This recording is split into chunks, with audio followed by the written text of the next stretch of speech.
Do you ever feel stuck, like you're living your life on autopilot? Are you ready to shift into high gear and reach the success you so richly deserve? Welcome to the Play Big Movement podcast. I am your host, Sharon Lechter, entrepreneur, business strategist, and best-selling author. Playing big is not about settling for good enough or being comfortable.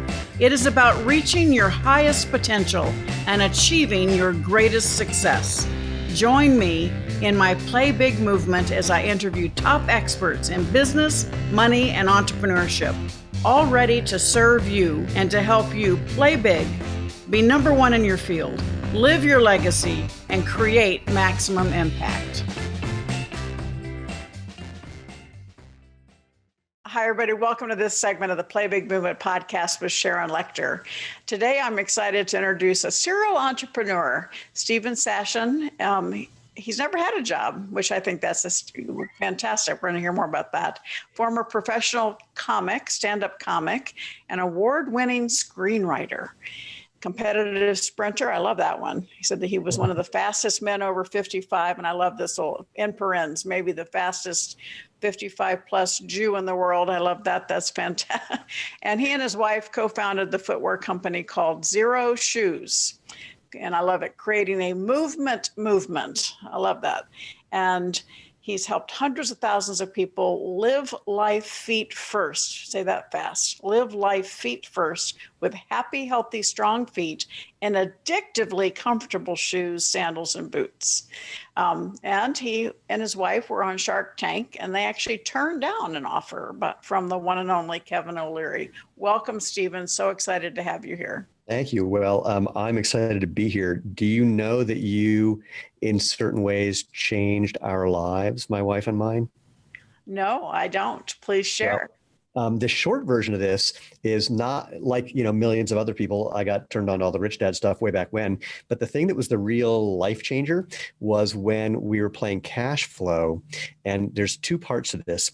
Part one is the first time we were playing. After we played, someone said to my wife, how'd it go? And she goes, not really well. And they said, how come? She goes, well, I just, wasn't getting good cards. And they said, so are you always such a victim? And she was offended by that. I mean, just offended by that. Well, the next day we played again. And I was just thinking, okay, if I wasn't limited by the cards I was drawing or anything else, then what? And I realized there was a loophole in the game. And I'll tell you what it is if you ask, but let me just cut to the chase. When I realized what the loophole was, I and everyone I was playing with were able to win the game in less than one move. And my wife was in a different part of the game, in a different phase, and she heard what we did and then figured out her version of that, and we both sort of won the game instantly. And that sort of thinking allowed us to then do some very clever things, some real estate investing and some other stuff that allowed us to be effectively retired from 2000 to 2009. So I've always been an out-of-the-box thinker and like to find loopholes, but seeing it in that perspective where I've always been, since I was a kid, interested in financial independence, financial freedom, but seeing the sort of application, if you will, in that context really opened up some doors in my brain. So thank you. Well, thank you. And I actually like to start with talking about the little Stephen and sharing a little bit about what your dreams and visions were. And so you were already interested you were an entrepreneur at a young age, sounds like. So tell us a little bit more about little Stephen. Well, my first job was polishing my dad's boots and shoes. And so it was 25 cents for a pair of shoes, 50 cents for a pair of boots. And amazingly, his boots and shoes needed to be polished all the time. And he was a bit of a shoe whore, so it kept me busy. But that was thing number one. And then I think my second job, arguably, was figuring out the combination of his piggy bank and trying to surreptitiously steal quarters, which when I was in my 50s, he revealed that he knew all along that I was doing that, and he just let me, which I thought was adorable. And then my third job, and this is what kind of led me to never having a job, was when I was 12, I got into doing magic. And then by the time I was maybe I guess I didn't start doing things. No, I did things professionally starting from the time I was about 13 or 14. I was doing kids' birthday parties. And then I became a street performer. And just this whole idea of doing things that I liked and making a living doing that, it wasn't really a conscious thing, but it was obvious that I was never going to have a job from that moment on. So you say we talk about you being a serial entrepreneur. So tell us a few of your ventures prior to Xero Shoes. I invented what became the industry standard word processing software for film and television writers. I developed a meditation course that we were selling and training people internationally. I did a bunch of real estate investing that I alluded to before. I'm forgetting things. I hosted an internationally syndicated television show, which is not so much entrepreneurial, except for the fact that the script that they gave me so there's a teleprompter. It was me and one other guy. And the show was called Disc Doctors. You can find a couple of segments on YouTube, but so it's like car talk for computers. So we had a teleprompter with a script, but anytime I was supposed to say something, it would just say, Stephen, say something funny. And so basically I got to do whatever I wanted. Professional magician thing, was doing that for quite a long time. Professional stand-up comic, which being a stand-up comic as a job is kind of like being a telemarketer, because your gig is just constantly calling to get your next gig booked. So I literally put telemarketer on my Schedule C on my 1040 form one year, even though I was doing comedy and not selling life insurance or whatever else telemarketers do. I know there's other things that I'm forgetting because I don't store them in my brain. A bunch of internet marketing related businesses as well. Well, that's fantastic. And so I'm sure the running kind of is what drew you to the shoes, but tell us about the launch of Xero Shoes. Yeah, it was. I got back into sprinting when I was 45 after a 30-year break and was getting injured pretty much constantly. And a friend suggested that I try taking off my big, thick, padded, motion-controlled regular running shoes to see what I learned from running in bare feet. And the experience was so amazing. The short version is what I learned was why I was getting injured for the 2 years previous. But more importantly, I learned how to naturally change my gait to something that made my injuries go away, made me faster, made me an All-American Masters All-American sprinter. And I wanted that barefoot feeling as much as I could have it, but I wanted to be able to get into restaurants and grocery stores without people getting mad at me. So I made a pair of sandals based on a 10,000-year-old design, just some rubber from a shoe repair place, some cord from Home Depot to attach it to my foot. And then people kept asking me for those. So I was just doing this as a goofy little hobby. I made, 40, 50 pairs of shoes. And then one day a guy says, I have a book coming out on barefoot running. If you treated this sandal making hobby like a business and had a website, I'd put you in the book. So I rush home. I pitched this brilliant opportunity to my wife, who is a wonderfully smart person who assured me that I was an idiot and it wouldn't make any money and I shouldn't waste my time. And so I'm a good husband. So I told her I wouldn't do it.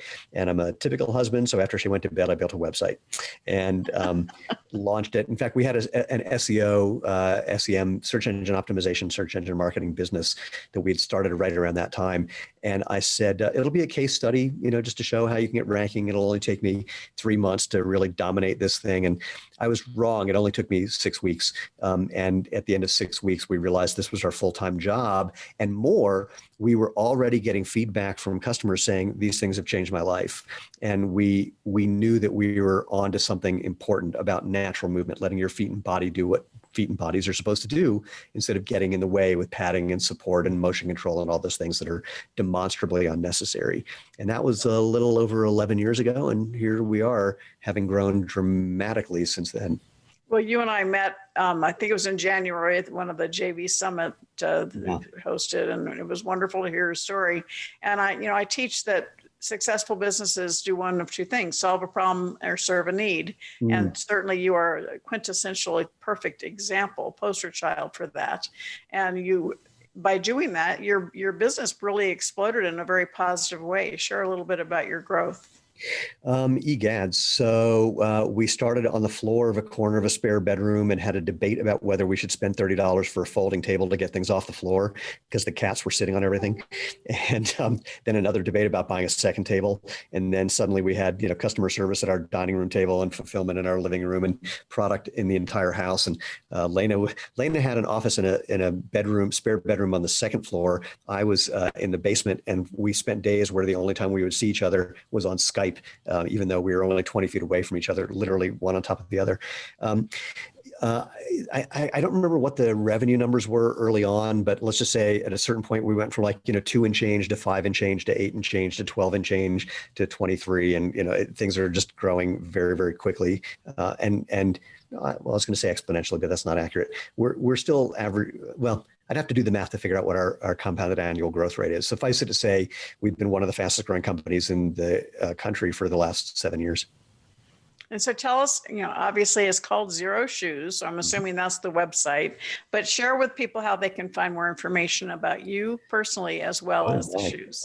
Personally, so you're asking to tell people how to stalk me? Do I need to give out my home address and what my driving habits are? To learn from you. Oh, God, if anyone learns anything from me, I've clearly made a mistake.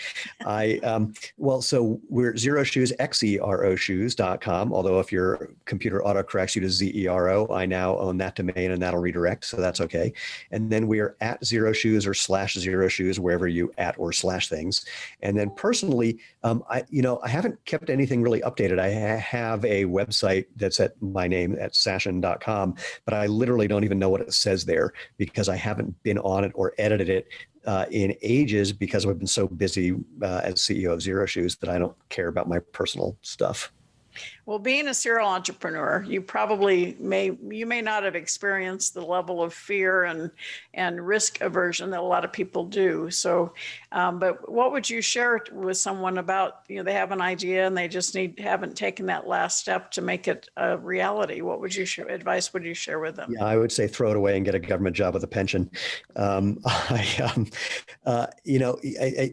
made a really interesting point, and that is, those of us who do this don't think what we're doing is risky, even though it's entirely possible that you could go bankrupt in any given moment and many other things could explode in your face. But it just doesn't even cross your mind as being something to pay attention to, which is actually problematic and not really the way I think, because I'm hypersensitive to risk and I'm hypersensitive to the downside of things.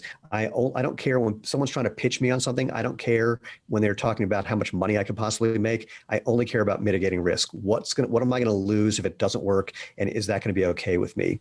And so that's really one thought is, just work on the assumption that it's going to fail and suck and you will lose all your money, and then see if you're okay with that, and keep that in mind. Because I used to talk to friends of mine who were seemingly very successful, and I say that with hesitation because that just means they had a bunch of money, but that doesn't mean the rest of their life was, in good shape or anything one would want to emulate.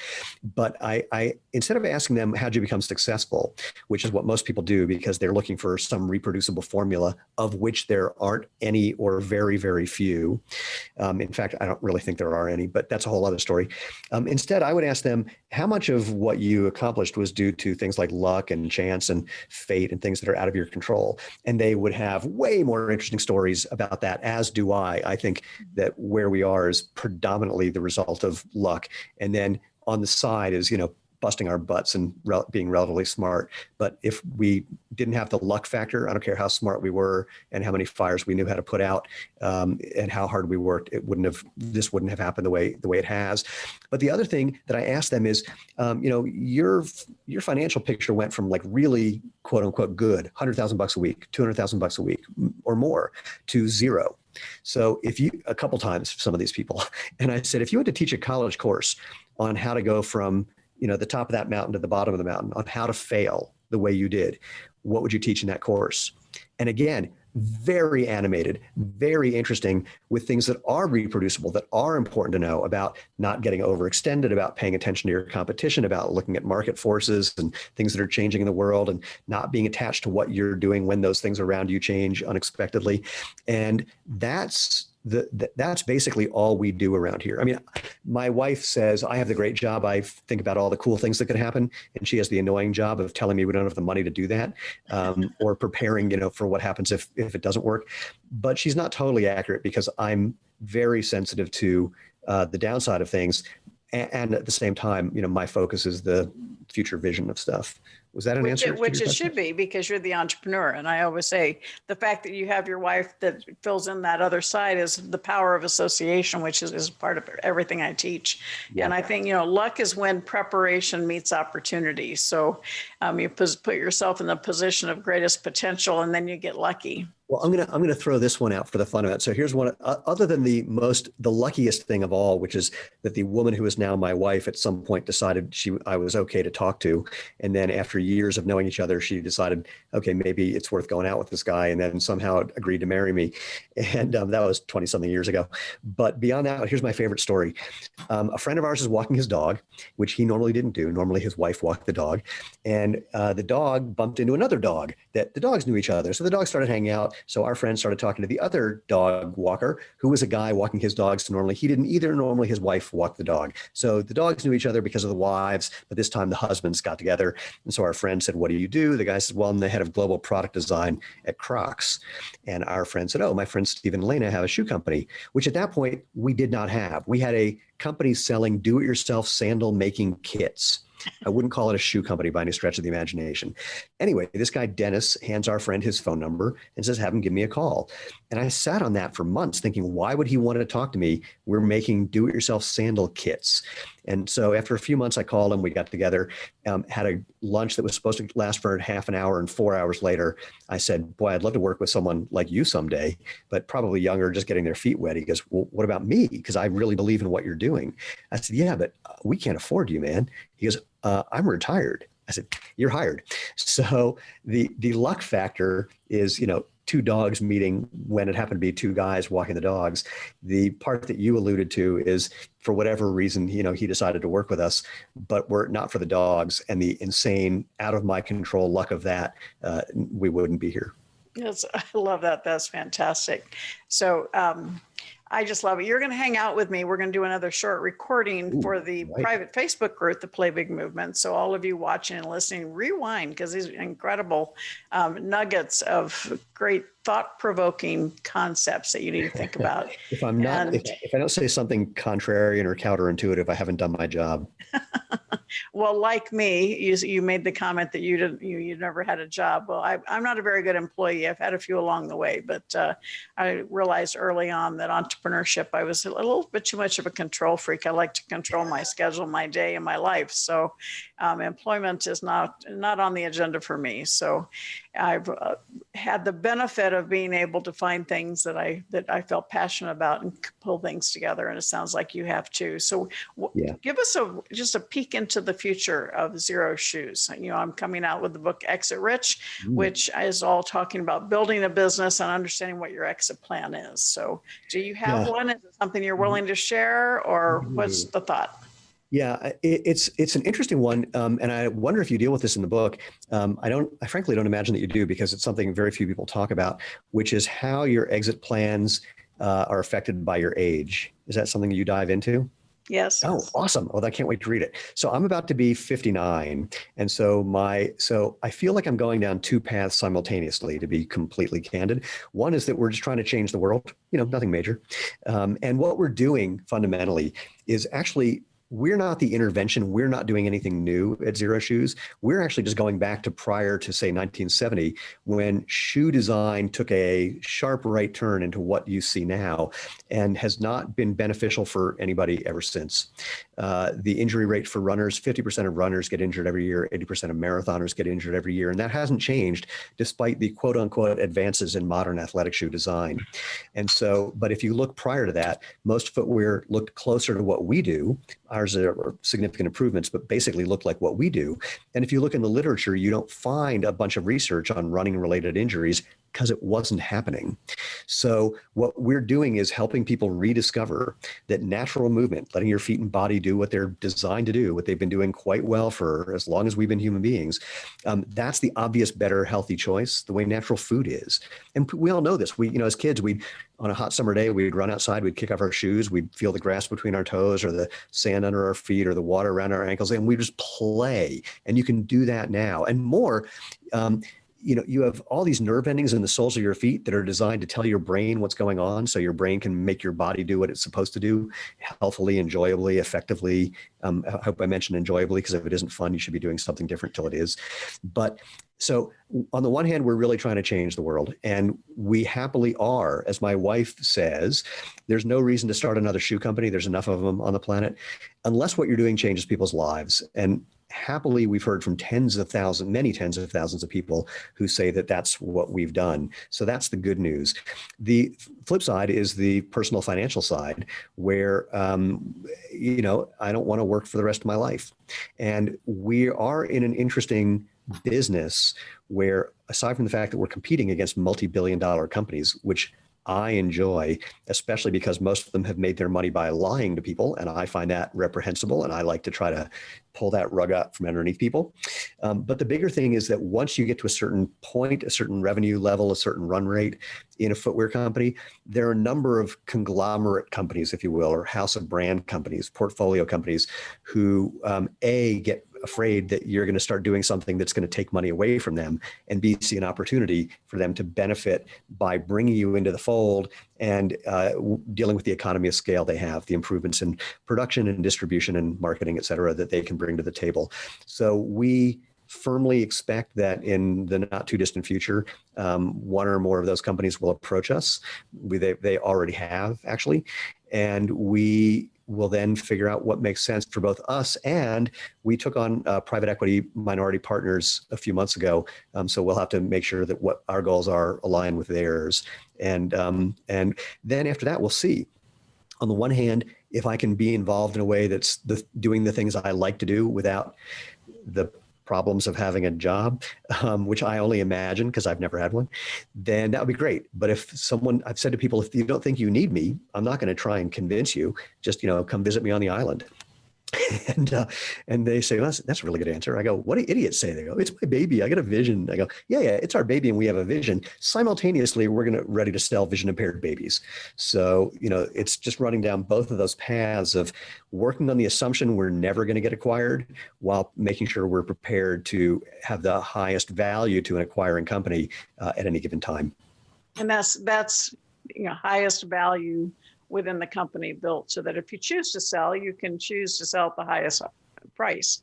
But you have to do the homework and create the valuation in your company. And that's really the essence of Exit Rich, is to create that economic engine and identify all those value, because there's a lot of the value is intrinsic and it's intangible. Right. So you have to really, identify the intellectual property, protect it, and leverage it. Right. Well, and in the footwear business, intellectual property has limited value. I mean, my line is valuation is in the eye of the beholder of the checkbook. So, they're the ones who are writing it. It's like when it's my favorite thing when I buy a car. I love negotiating to buy a car because it's my money. So they can do whatever they want, but I know how much I'm willing to spend. And if somebody doesn't want to take that money, then they don't get it. So, but similarly, when we took this to market to find the private equity partners that we had, it was very clear that there was a gap in ideas about valuation, and we were not the ones with the checkbook. So, while we didn't lose out, we certainly didn't prevail with the numbers that we were imagining. And to your point about highest valuation, to be totally candid again, I'm not even looking for the highest possible valuation, because frankly, the amount we're talking about is so much more money than Lena and I would ever need to live for the rest of our lives, and a few reincarnations after that. But I'm trying to provide a value for the acquiring party as well. I want both of us to feel like we got a good deal out of it, and as any good negotiation should truly result in. Yes, it should be a win-win all the way around. And certainly your passion of the movement can live well beyond you selling the company, obviously. Absolutely. So there's the celebrity brand, and then there's the mission brand. And so the shoe company, I'm sure, will, is a living example of your movement, but you also can have that message as well. So I think that's fantastic. And I'm so delighted that you were here, and I look forward to seeing the next steps in the valuation. You do have a lot of intellectual property because you have a huge database of the people who have engaged in your mission. And that database is one of the most valuable pieces of intellectual property you could have. So no, we have a lot of other IP beyond that, but the biggest one that people think about is protecting their product. And in the footwear world, that's next to impossible. In fact, there's a new shoe that Nike put out that has some design elements that are on the wall behind me that I invented and no one had ever done in the 50 years prior. And in fact, we're seeing more of that as bigger companies stealing ideas that I came up with. And I take it as a good sign. Absolutely. And, it only increases your level of authority. So it's wonderful. Yeah. Well, thank you so much. And you're going to hang with me for a few minutes. And for the rest of you watching and listening to this segment, you've heard it from somebody who's lived and breathed as a serial entrepreneur his entire life, from shining shoes at a young age to creating a multi-million-dollar shoe company that's related to a problem he wants to solve and a need he wants to serve. And so listen, but also absorb and see where you can find your way to play big, which is to be number one in your field, live your legacy, and create maximum impact. So until next time, thank you for listening to this segment of the Play Big Movement podcast. Thank you for listening to this segment of the Play Big Movement podcast. Please subscribe to iTunes and leave us a review, as well as join us in other areas of social media, Twitter, Instagram, and LinkedIn at Sharon Lechter, and for Facebook, author Sharon Lechter. Thank you so much and have a fabulous day.